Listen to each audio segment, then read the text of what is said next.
So our next subgroup is our volunteer firefighters, which again make up the largest subgroup of the entire firefighter workforce.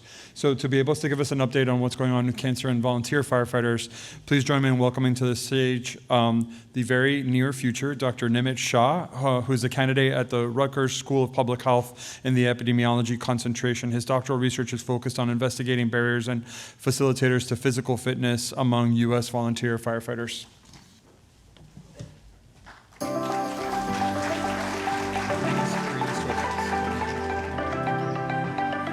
All right, well, good morning, everyone. I'm hoping everyone's having a good conference so far. This talk is going to be about igniting awareness related to cancer screening among firefighters with a specific focus on our volunteer fire service. And we hope that at the end of this, all firefighters can take something with them, and especially the department leadership. So this project is supported by funding from FEMA, the NIH, the Rutgers Cancer Institute of New Jersey, and the Robert Johnson Barnabas Health System. And our research team, or I, have no conflicts of interest to declare. So many of you might have already seen this infographic from the International Agency for Research on Cancer, or IARC, which is a specialized cancer research agency of the World Health Organization. This infographic essentially summarizes that IARC has classified occupational exposure as a firefighter as carcinogenic to humans. And this includes all firefighters, and it also includes volunteer firefighters. There is some evidence that these exposures related to being a firefighter can contribute to certain preventable cancers like colon, prostate, and skin cancer. So cancer screening is one major way to reduce cancer risk among firefighters. Cancer screenings can identify cancer in their earliest stages when treatment options will be positive, so they'll be more likely to reduce deaths from cancer. For cancer screening to be effective, it is important to understand the current screening recommendations that exist, especially for firefighters. So there are many agencies and health organizations that develop cancer screening recommendations, and these recommendations can vary by type of cancer and other factors such as the age of people being recommended to get the screening. For firefighters, there are two agencies or organizations of primary importance. There is the U.S. Preventive Services Task Force, which is supported by the Agency for Health Research and Quality, and the task force makes recommendations for the general population, but that includes firefighters as well. And the way the task force makes these recommendations is through a rigorous assessment of the scientific literature with respect to screening effectiveness. The other organization of interest for firefighters is the National Fire Protection Association, or the NFPA. The NFPA also uses scientific evidence to make their recommendations, but they also consider firefighter-specific risk factors. Because cancer screening recommendations can change over time, it is important to keep in mind that these specific recommendations can also change, and this can happen with new information on cancer screening and also firefighting risk factors. So, given what we know about cancer screening in preventing certain cancers, we see that volunteer firefighters and volunteer departments have challenges with cancer prevention, specifically cancer screening. A recent needs assessment of the U.S. Fire Service showed that over half of the volunteer departments did not offer a medical evaluation with cancer screening to their fire departments, compared to just under 1/4 of career departments. We also see a majority, almost 90% of volunteer departments did not have a cancer screening program, compared to about 60% of career departments. So to understand the cancer-related risk factors and cancer prevention strategies among volunteer firefighters, the Firefighter Cancer Assessment and Prevention Study, or CAPS, was designed. CAPS is a part of the National Firefighter Cancer Cohort Study, or the FFCCS, and it aims to characterize and measure risk factors that may be linked to increased cancer risk among volunteer firefighters specifically. So one way CAPS does this, or focuses on cancer prevention strategies specifically, is by looking at cancer screening rates among volunteer firefighters. So again, only volunteer firefighters are included in CAPS. The way CAPS researchers include these volunteers is by first identifying interested volunteer departments. Then we have information sessions at these departments where we introduce the CAPS research goals and aims, and then interested members of these departments can enroll into the study, where they complete a consent form and an enrollment survey. And this enrollment survey is quite comprehensive and collects key firefighter data, such as their demographics, their firefighting history, their cancer history, and also their cancer screening history. So as shown by this map, CAPS enrollment has happened across 9 states and 41 volunteer departments. The enrollment started in July 2019 and ended in January 2023. And in this time frame, we enrolled 569 incumbent volunteer firefighters. So we use this CAPS volunteer data to assess screening for colon, prostate, and skin cancer screening based on recommendations from the US Preventive Services Task Force and the NFPA. So before diving into the cancer screening recommendations and what we found among the volunteers, I wanted to give you an idea of who these CAPS volunteer firefighters are. Overall, the volunteers were mostly non-Hispanic white males with an average age of about 43 years. And these volunteers had been in the service for 18 years on average.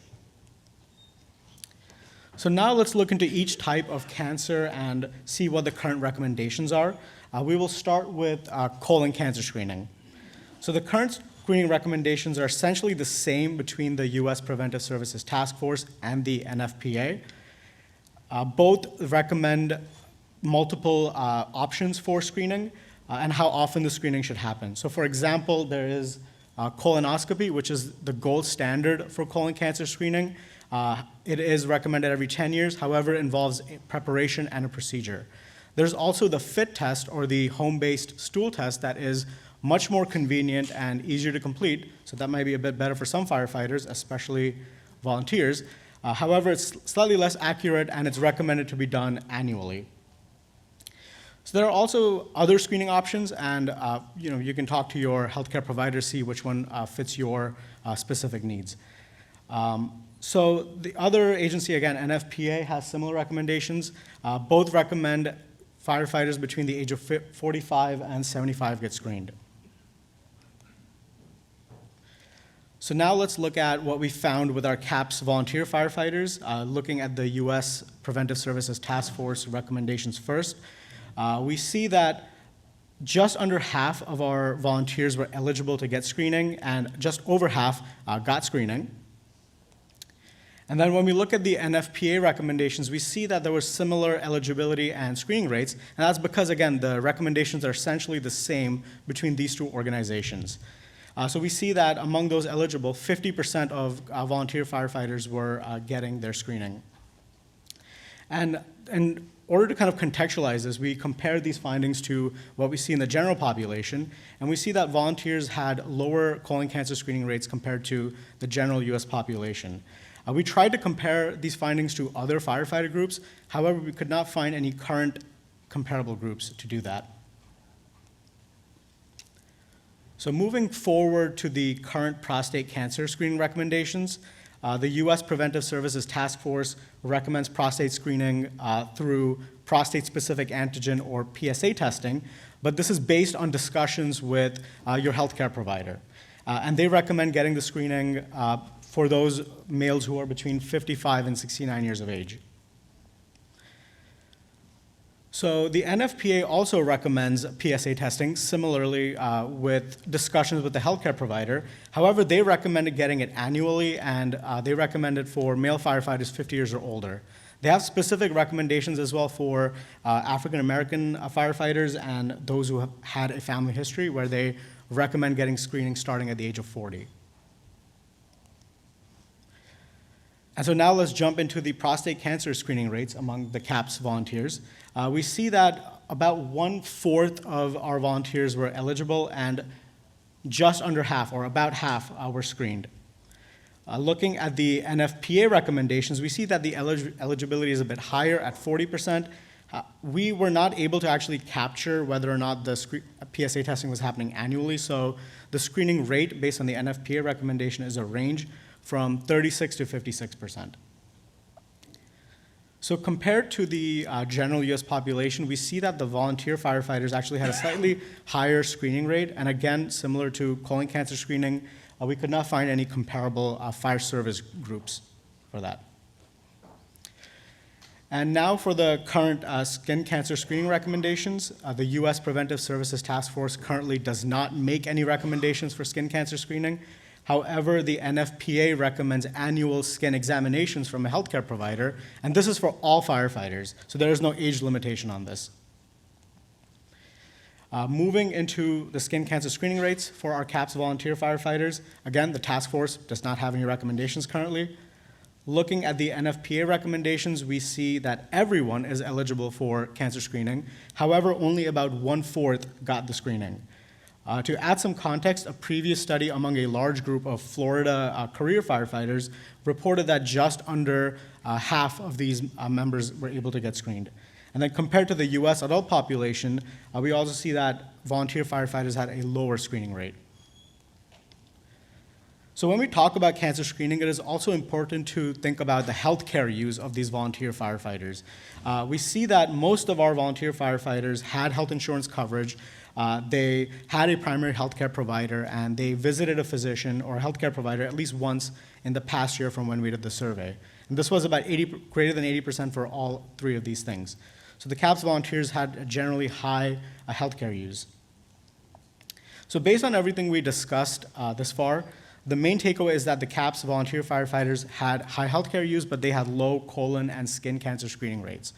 So what is the takeaway here, right? What can we do about it? So one thing is cancer detection and cancer screening discussions can be incorporated into the education or training programs that exist within the department. And if these are not available at the department, which might be the case for some volunteer departments, it could be incorporated into the routine meetings and trainings that happen, so the weekly or monthly trainings or meetings. Another thing is firefighters, including volunteers, should be letting their healthcare providers know that they are or have been volunteer firefighters or firefighters in general, and start the discussion about firefighting exposures and screening recommendations related to that. And this type of discussion should be encouraged by fire department leadership as well. So these are just some of the steps all firefighters, especially volunteers, can take based on these findings we have for our CAPS volunteer firefighters. So with that, I wrap up this presentation. I wanted to give a huge shout out to our national research partners of the FFCCS and our CAPS research partners as well. And then I want to give a bigger thanks to our fire service partners and our firefighter participants, without whose collaboration this critical research would not have been possible. So with that, I conclude my talk. I'll be happy to take any questions or any next steps. So we have time for one quick question.